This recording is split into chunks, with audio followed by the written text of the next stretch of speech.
Salam, selamat pagi segenap warga Jemaat GKJ Mejasem. Kiranya Tuhan memberikan sukacita dan damai sejahtera bagi kita semua.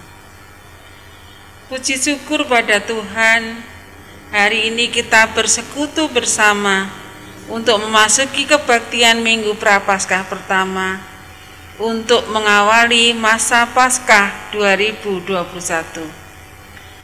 Juga pada hari ini akan dilaksanakan tukar pelayanan firman dalam rangka HUT ke-90 Sinode GKJ.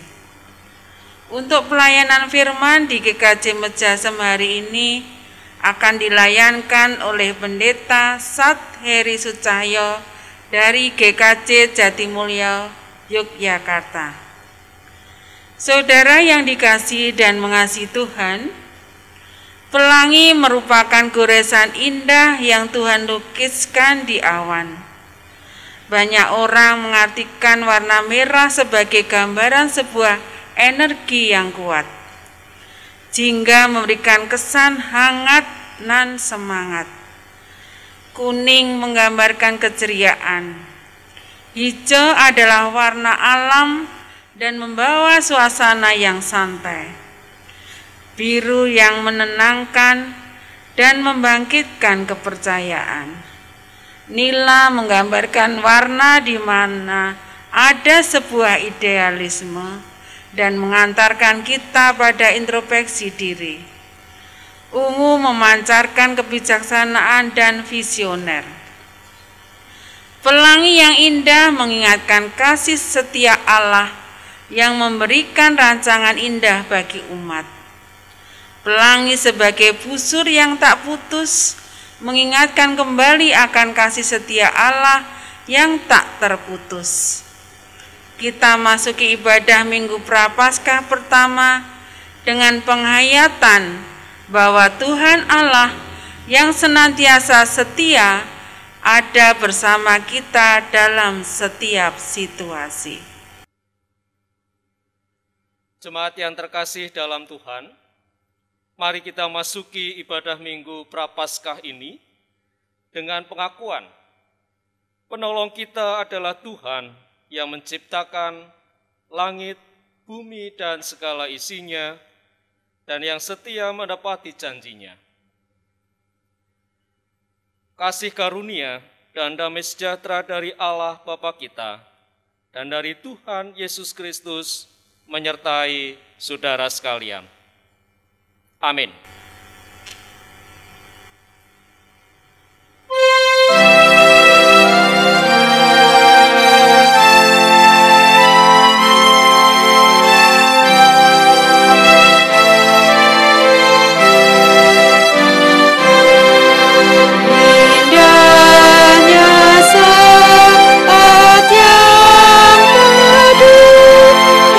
Menghadap tatap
Bapak, Ibu, dan saudara yang terkasih dalam Tuhan Yesus Kristus, mari kita bersama-sama menghadap Tuhan dalam doa.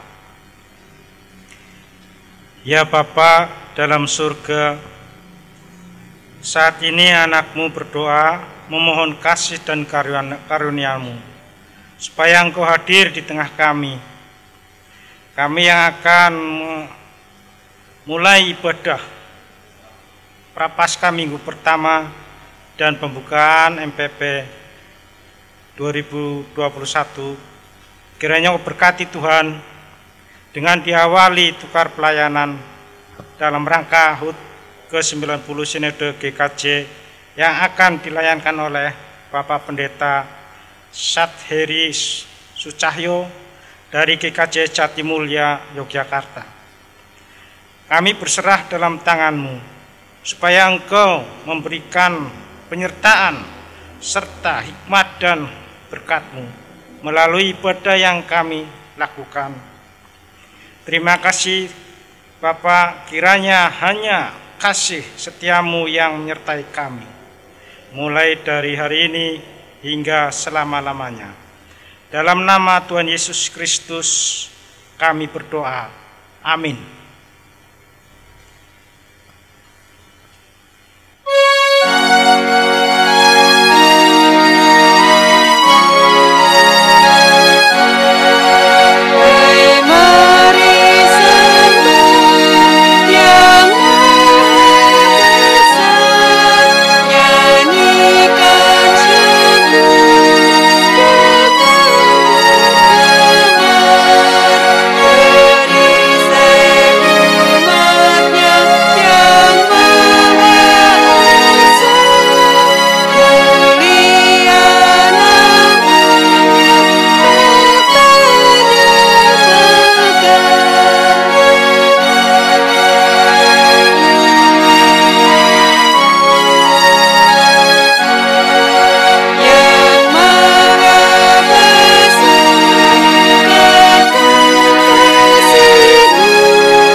Bapak, Ibu, Saudara, anak-anak yang terkasih, Jemaat GKJ Mejasem maupun Jemaat GKJ Jatimulyo, mari bersama-sama sebelum kita menerima firman Tuhan, kita siapkan hati, kita masuk di dalam doa.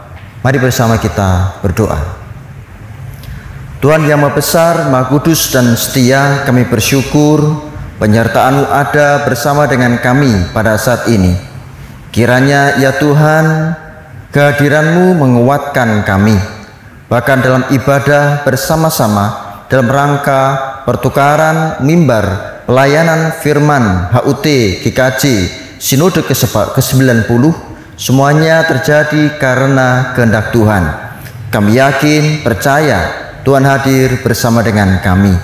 Bersabdalah Tuhan, buka hati dan pikiran kami. Demi nama kudus Yesus Kristus, kami berdoa dan bersyukur. Amin. Bapak, Ibu, Saudara yang terkasih, Jemaat GKJ Mejasem maupun GKJ Jatimulyo, Nats Kudus firman Tuhan saat ini diambilkan dari Injil Markus pasal 1 ayat 9 sampai dengan ayat 15. Di sana ada 3 perikop. Markus 1 ayat 9 sampai dengan 15 yang demikian. Yesus dibaptis Yohanes. Pada waktu itu datanglah Yesus dari Nazaret di tanah Galilea, dan ia dibaptis di sungai Yordan oleh Yohanes. Pada saat ia keluar dari air, ia melihat langit terkoyak dan roh seperti burung merpati turun ke atasnya. Lalu terdengarlah suara dari surga, "Engkaulah anakku yang kukasihi, kepadamulah aku berkenan." Pencobaan di padang gurun. Segera sesudah itu Roh memimpin dia ke padang gurun. Di padang gurun itu ia tinggal 40 hari lamanya, dicobai oleh iblis. Ia berada di sana di antara binatang-binatang liar, dan malaikat-malaikat melayani dia. Yesus tampil di Galilea. Sesudah Yohanes ditangkap, datanglah Yesus ke Galilea memberitakan Injil Allah. Katanya, "Waktunya telah genap, kerajaan Allah sudah dekat. Bertobatlah dan percayalah kepada Injil." Amin. Yang berbahagia adalah setiap orang yang mendengarkan firman Tuhan, meresapi dalam kehidupan sehari-hari. Bapak Ibu Saudara yang terkasih, judul firman Tuhan saat ini adalah janji Allah memulihkan relasi. Janji Allah memulihkan relasi. Sesungguhnya saudara, daya kehidupan umat manusia ditentukan oleh suatu relasi eksistensial. Suatu relasi eksistensial. Relasi ini meliputi 4 hal. Pertama, relasi dengan Allah. 2, relasi dengan sesama. 3, relasi dengan lingkungan. Dan keempat, jangan lupa saudara, kadang ini dilupakan, relasi dengan diri sendiri. Apa itu maksudnya relasi dengan diri sendiri? Apakah kita pernah berterima kasih dengan perut kita, paru-paru kita, pikiran otak kita? Kita perlu menyapa mereka. Itu adalah relasi. Sehingga kita ketika memasukkan makanan, ya mikir, wah ini ginjalnya nggak bagus, maka makanannya yang harus mendukung kesehatan dan lain sebagainya. Nah, 4 relasi ini penting.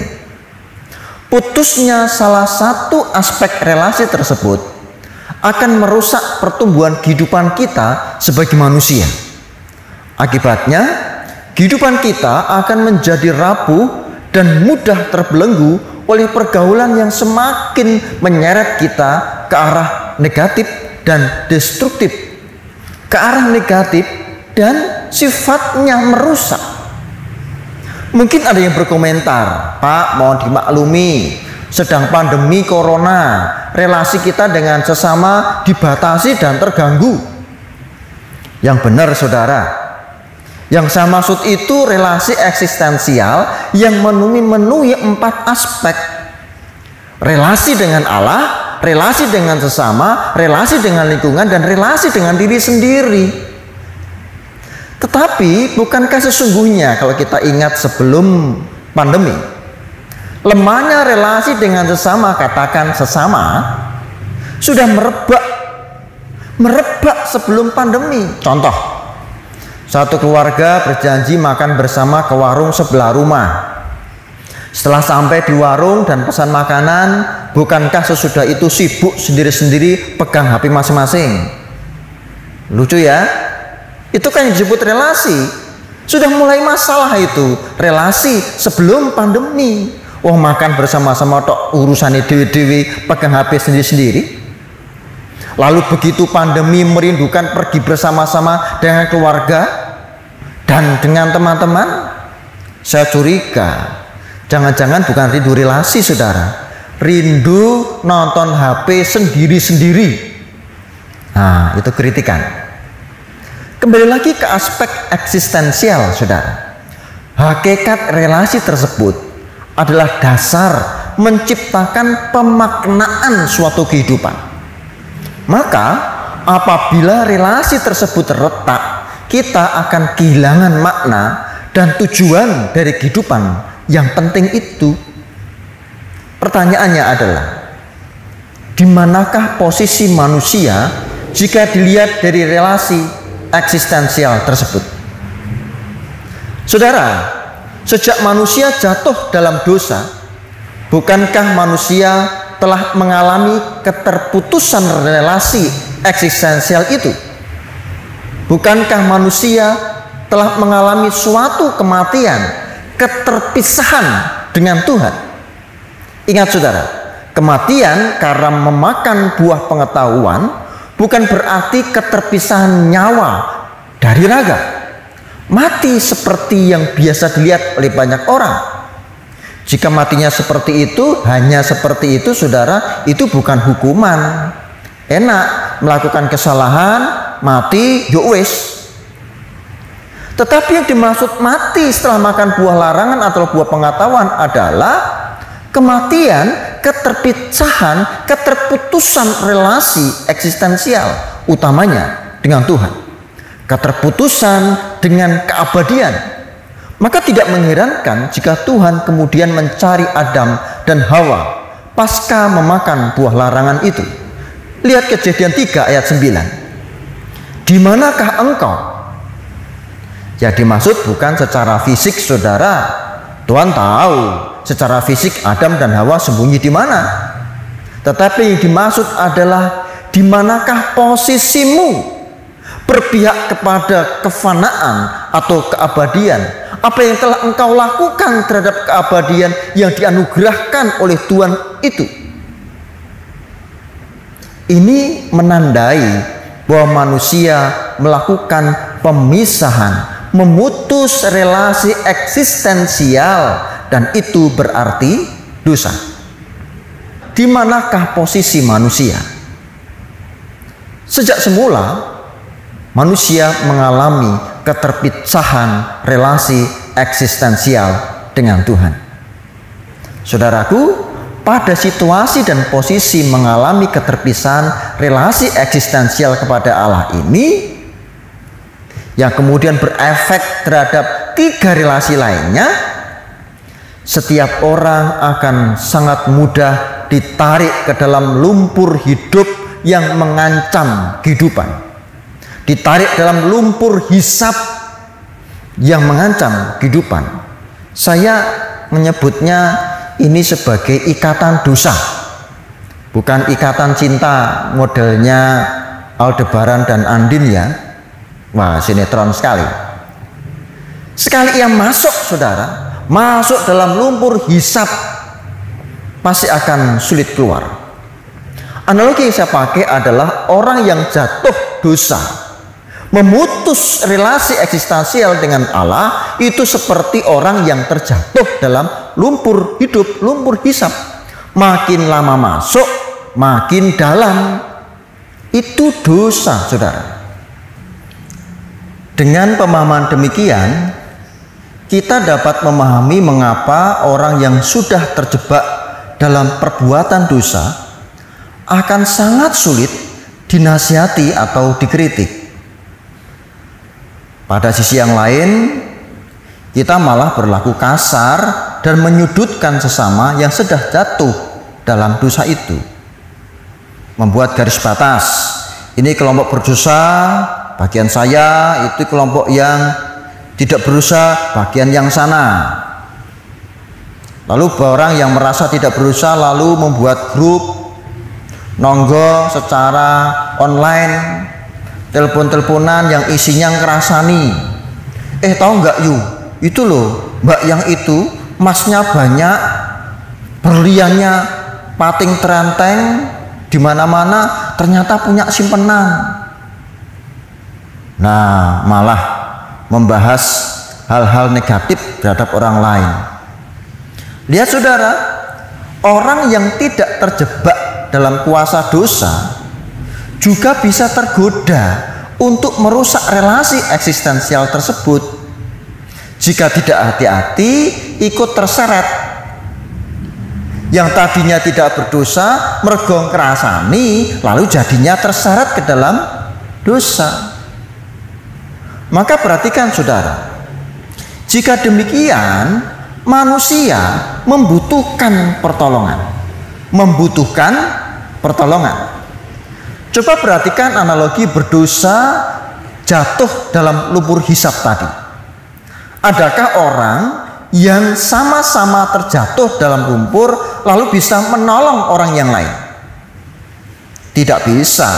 Orang yang terhisap dalam lumpur dosa, ya saya mendelep semakin ke dalam.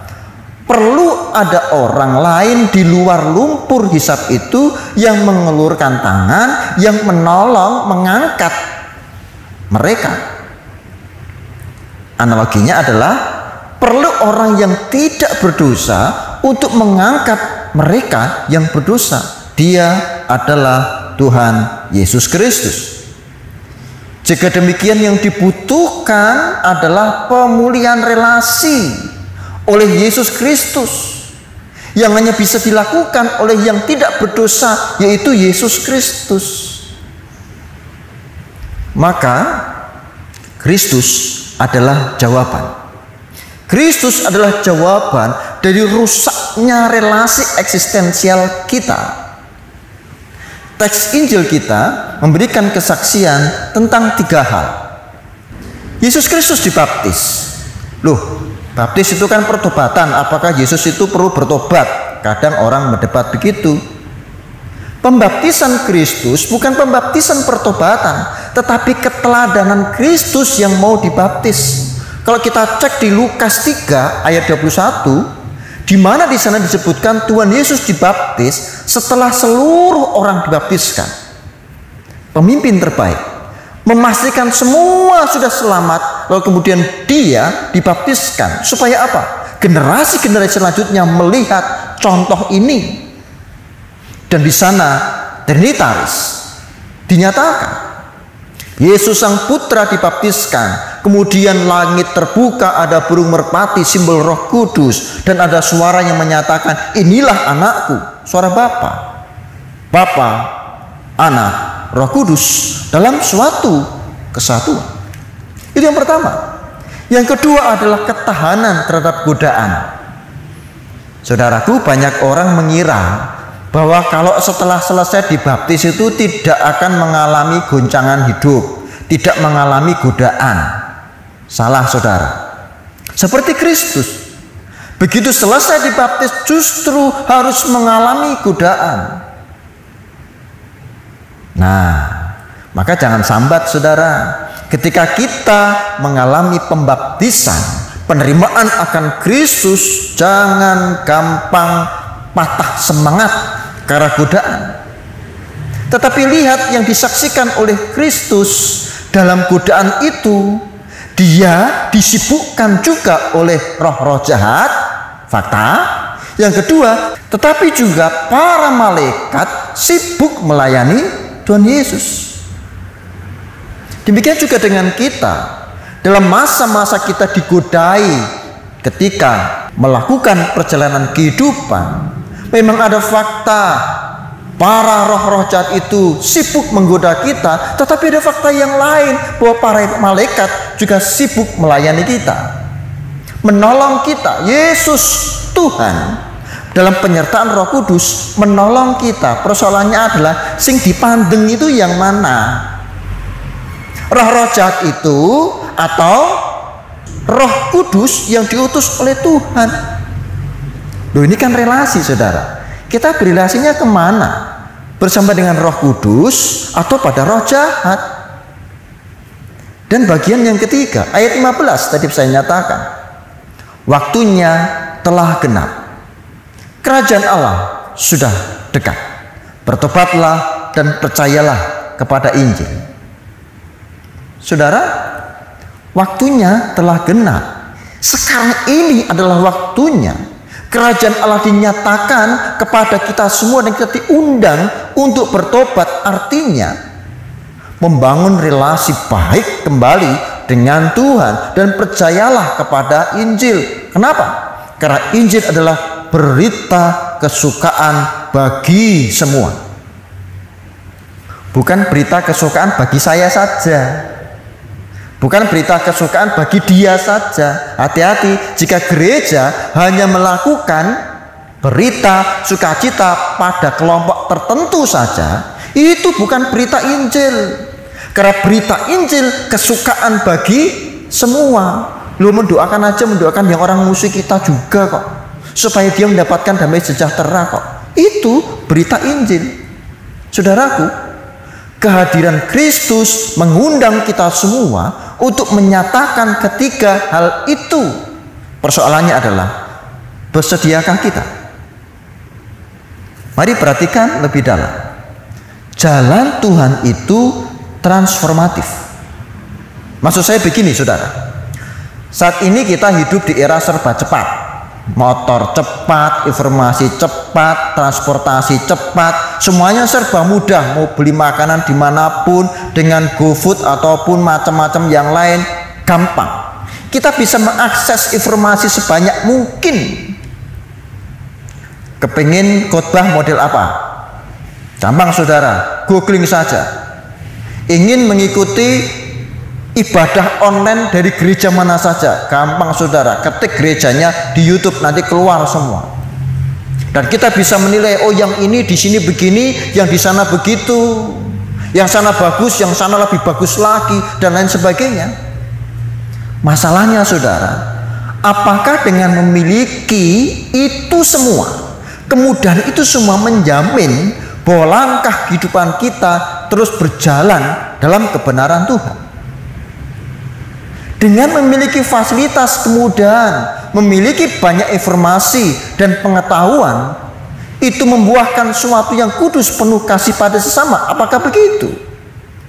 Saudara, jalan Kristus, jalan transformatif, tidak identik dengan tumpukan informasi dan luasnya pengetahuan kognitif belaka. Jalan Kristus adalah peluang pulihnya relasi dalam diri kita yang mengakui bahwa Tuhan itu baik dan benar. Sebab itu ia menunjukkan jalan kepada orang yang sesat, yang membimbing orang-orang yang rendah hati menurut hukum, dan ia mengajarkan jalannya kepada orang-orang yang rendah hati. Ini saya bacakan dari Mazmur 25 ayat 8. Oleh karena itu, relasi umat dengan Allah sangat menentukan. Saya ulangi, relasi umat dengan Allah sangat menentukan. Apa artinya kita mengetahui banyak hal tentang Tuhan? Kita mengetahui tafsir-tafsir yang kemudian bisa di-sharekan dalam PA-PA, sangat luas. Tetapi asing terhadap Tuhan? Apakah artinya itu semua? Minggu ini dan minggu besok kita beribadah bersama-sama, bersekutu tanpa bertemu. Kita saudara satu dengan yang lain. Ini adalah wujud konkret dari relasi eksistensial. Baik jika relasi semacam ini dihayati lebih jauh dalam kehidupan kita. Saling mendoakan satu dengan yang lain. Setiap gereja punya persoalan. GKJ Mejasen belum punya gedung gereja dan berusaha untuk mencari izin untuk itu. Perjuangannya sangat berat dari tahun 2008 sampai dengan sekarang. GKJ Jatimulyo di tengah-tengah desa pinggiran Yogyakarta, di mana zona merahnya sangat banyak, juga memiliki pergumulan. Bukankah lebih baik jika kita bersama-sama dalam doa, memberikan semangat satu dengan yang lain? Sedih saudara jika gereja saling menjatuhkan gara-gara apa? Gara-gara fisiknya. Bukankah gereja yang baik itu gereja yang tanpa tembok, saudara? Bukan berarti gedungnya rano temboke, bukan itu. Romo Mangun menyatakan bahwa pagari rumahmu dengan piring, bukan dengan beling. Beling itu maksudnya tembok yang tinggi itu loh, kemudian dipasangi beling di atas-atasnya, jika kalau ada orang yang melompat mesti robek bajunya atau bahkan kulitnya. Tapi pagarilah dengan piring. Apa artinya? Berbagi saudara, berbagi dengan tonggo-tonggo, berbagi dengan banyak orang. Loh, itu kan relasi. Sayangnya adalah relasi yang baik dengan orang lain itu ditentukan relasi yang baik dengan Tuhan.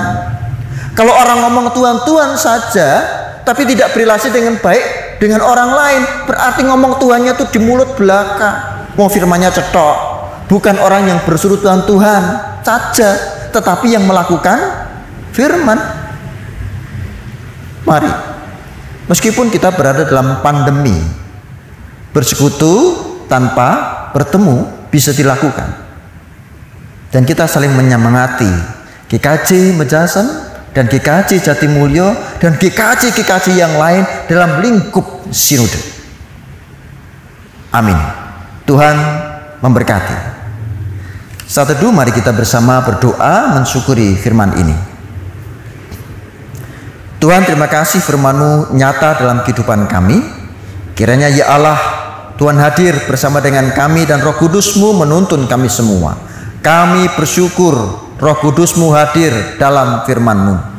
Di dalam nama kudus Tuhan Yesus Kristus kami berdoa dan bersyukur. Amin.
Bapak Ibu Saudara yang terkasih, jemaat GKJ Mejasan maupun jemaat GKJ Jatimulyo, kita akan berdoa syafaat khususnya untuk gereja kita masing-masing, juga bangsa dan negara, bahkan dunia di tengah-tengah pandemi COVID-19 pada saat ini. Mari bersama kita berdoa. Yang Maha Kudus dan setia, kami bersyukur penyertaan-Mu ada bersama dengan kami pada saat ini. Bahkan ketika ibadah bersama-sama dalam rangka HUT ke-90 Sinode Gereja-Gereja Kristen Jawa, kiranya Tuhan, kami bersama-sama GKJ Mejasan dan GKJ Jatimulyo di dalam kasih-Mu. Kami bersyukur. Kami berdoa secara khusus untuk GKJ Mejalsem di dalam lingkup pelayanannya yang senantiasa setia bersama dengan Tuhan. Di mana gereja yang terkasih ini ya Tuhan, GKJ Mejalsem masih dalam upaya perjuangan merindukan rumah ibadat, tempat ibadat, gereja yang baik yang bisa dilakukan untuk sebuah ibadah. Kiranya Tuhan penyertaan-Mu ada dalam proses yang senantiasa diupayakan. Berkati Bapak Pendeta, berkati para penutua, berkati para diakonia, komisi-komisi yang ada. Kami yakin dan percaya Tuhan hadir bersama dengan kami. Tolong Tuhan, hadirlah pula dalam relasi kami dengan gereja-gereja yang lain, bahkan dengan sesama kami. Kami yakin percaya Tuhan ada. GKJ Mejalsem di tengah-tengah kehidupan bersama dengan orang lain, Tuhan berkati.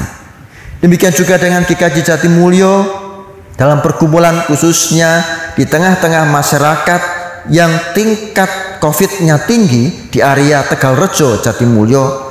Tolong Tuhan, kiranya Tuhan hadir bersama dengan kami, kuatkan kami, sehingga kami dimampukan untuk melewati masa ini di dalam kasih Tuhan. Kami juga berdoa secara khusus untuk bangsa dan negara.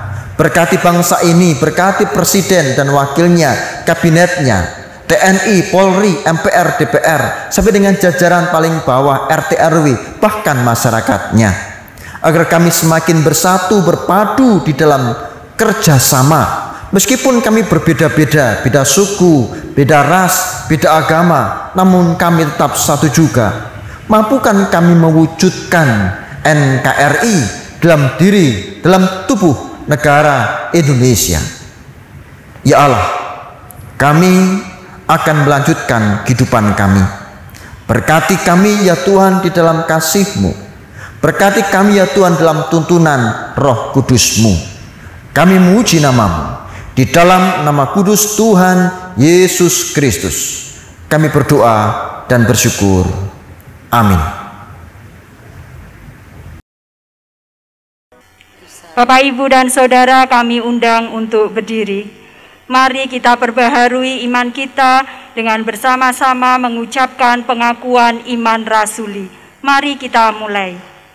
Aku percaya kepada Allah Bapa yang Maha Kuasa, Khalik langit dan bumi, dan kepada Yesus Kristus anaknya yang tunggal Tuhan kita, yang dikandung daripada Roh Kudus, lahir dari anak darah Maria, yang menderita di bawah pemerintahan Pontius Pilatus, disalibkan, mati dan dikuburkan, turun ke dalam kerajaan maut. Pada hari yang ketiga, bangkit pula dari antara orang mati, naik ke surga, duduk di sebelah kanan Allah Bapa yang Maha Kuasa, dan akan datang dari sana untuk menghakimi orang yang hidup dan yang mati. Aku percaya kepada Roh Kudus, gereja yang kudus dan am, persekutuan orang kudus, pengampunan dosa, kebangkitan daging, dan hidup yang kekal. Jemaat dipersilahkan duduk. Bapak, Ibu, dan Saudara, kita diberi kesempatan untuk menghaturkan persembahan kepada Tuhan. Dan di dalam pengumpulan persembahan ini diiringi dengan pujian Kidung Jemaat 302 bait 1, 2, dan 3.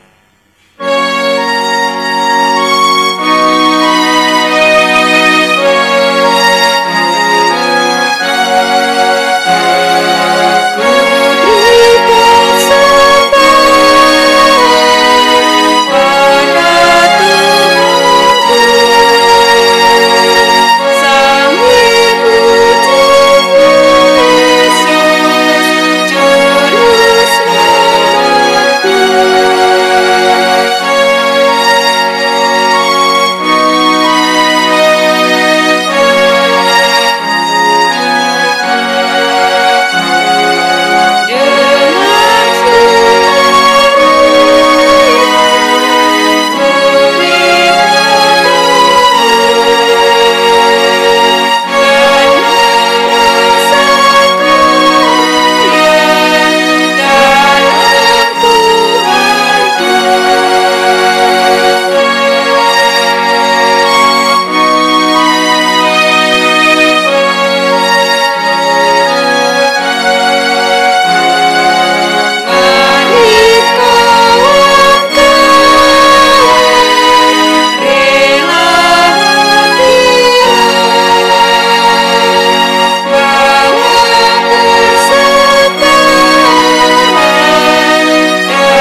Bapak, Ibu, dan Saudara, kami undang untuk berdiri.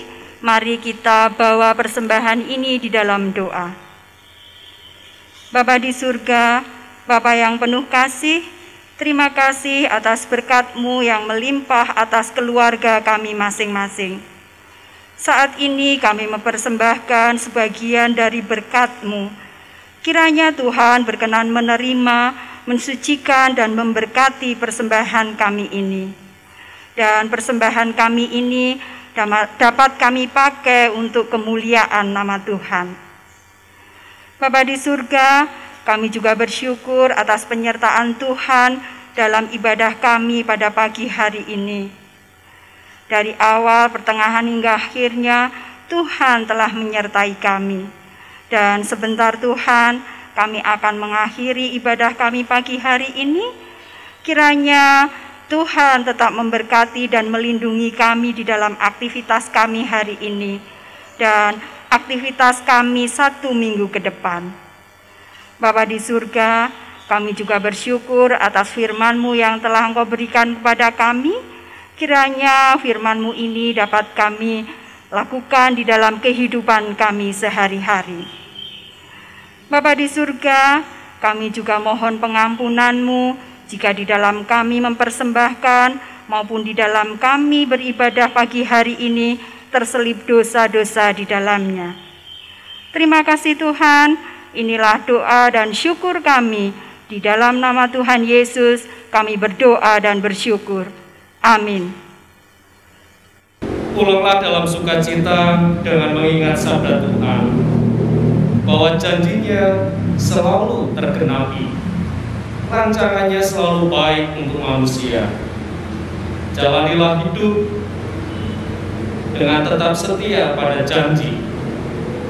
Tetaplah setia kepada Tuhan Allah Penyelamat, janji setia pada pasangan, keluarga, dan janji setia menjaga kelestarian alam. Terimalah berkat-Nya. Tuhan memberkati saudara dan melindungi saudara. Tuhan menyinari saudara dengan wajah-Nya dan memberi saudara kasih karunia. Tuhan menghadapkan wajah-Nya kepada saudara dan memberi saudara damai sejahtera. Amin.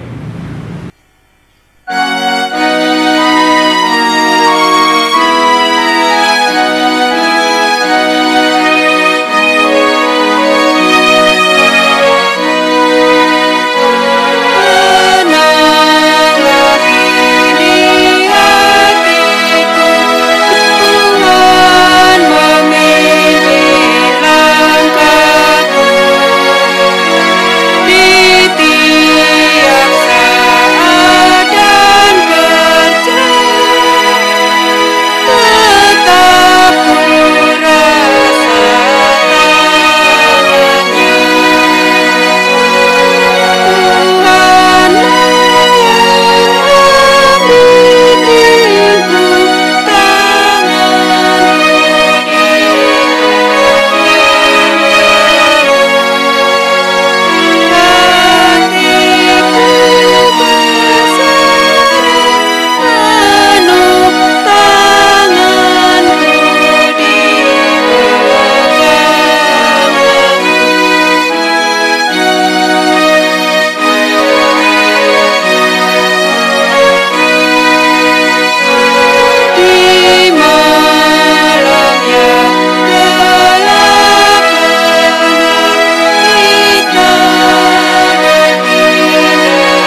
Selamat hari Minggu, Tuhan Yesus memberkati.